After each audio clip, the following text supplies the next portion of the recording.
Well, another toy box came today. A bunch of my parts from LMC. I know some people don't like them, but it's so handy to order from them, and for, parts that aren't too critical, like rubber bits, I'm not too worried about it.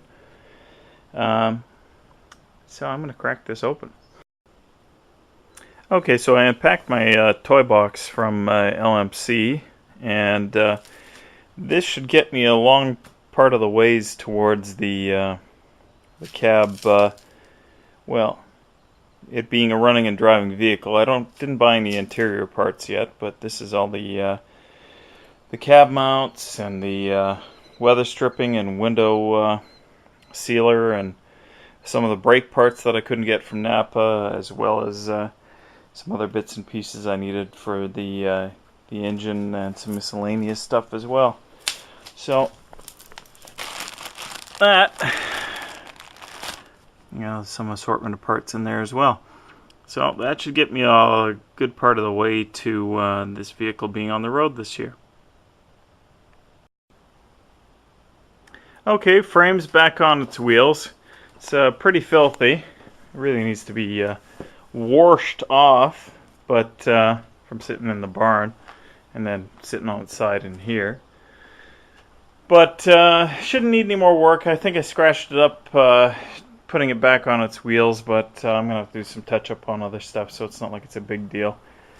One problem with those parts that I picked up, some things don't exactly match. That's the original parking brake cable, and the new ones don't have this fitting on this end. They're the right length, but doesn't have the mount to go into the back of the brake plate. As well, these are the front studs that they sent, which look correct, but the rear studs for some reason are about a half an inch longer, so I would have been better off to have gotten all of the same studs, but who knew at that time.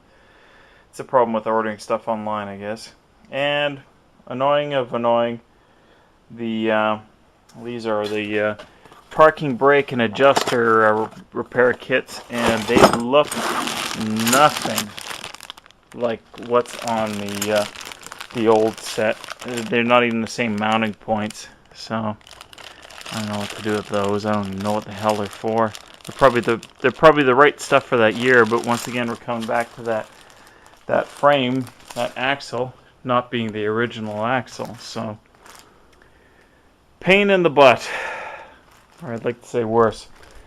So anyways, and also I ordered the urethane transmission mount kit, and it turned out that I already had some rubber ones that I'd bought for another project, and well, suffice it to say, these actually look better, so I'm going to end up using them. Anyways, and of course, I still have to take these brake shoes back, since these are the ones I picked up from Napa. They're actually, like a little too narrow.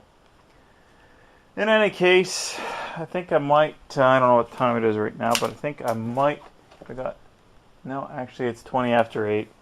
Dinner should be ready, so I'm going to go back in. I think tomorrow what I'm going to do is, well, it's supposed to rain tomorrow, so I really can't take this thing out and hose it off, but it's good to let nature wash it. Yuck, yuck. And in any case, I want to pull that other caliper off so that I can go and take them back for the core and get a few bucks back out of the massive amount of money. That tire didn't survive too well in the process of being flipped over and flipped back. It pretty much got peeled off the rim.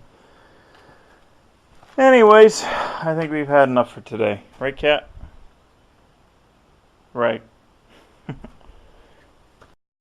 Okay, I couldn't resist putting in the cross members. They're not in there permanently, but I just wanted to get an idea of what it looked like there. That one's just laying on the frame there. But yeah, you can really see how filthy the frame is in comparison to the the cross members. The frame is exactly the same epoxy that I used to paint the cross members, so it's pretty filthy. In any case, none of this stuff is in here permanently. This is ungraded, hardware here and I want to use at least grade 5. I've been told that using anything more in grade 5 is a waste of money on frame components. You know, like the only place that people were saying to use anything stronger was on suspension components. But even other people have said, and it's like one of those other things there where everybody has their own opinion, but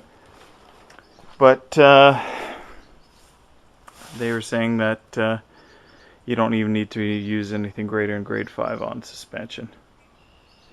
In any case, before I permanently install this stuff, I'm going to want to level out the frame. I'll put it on some jack stands and get it up all level, so I'm satisfied I'm not going to tighten everything down with a twist in it. And then I will put my hardware in, and then that'll get torqued down and it can stay that way. Next thing I want to do is I want to pull the springs off, but I won't do that until the cross members are securely bolted in.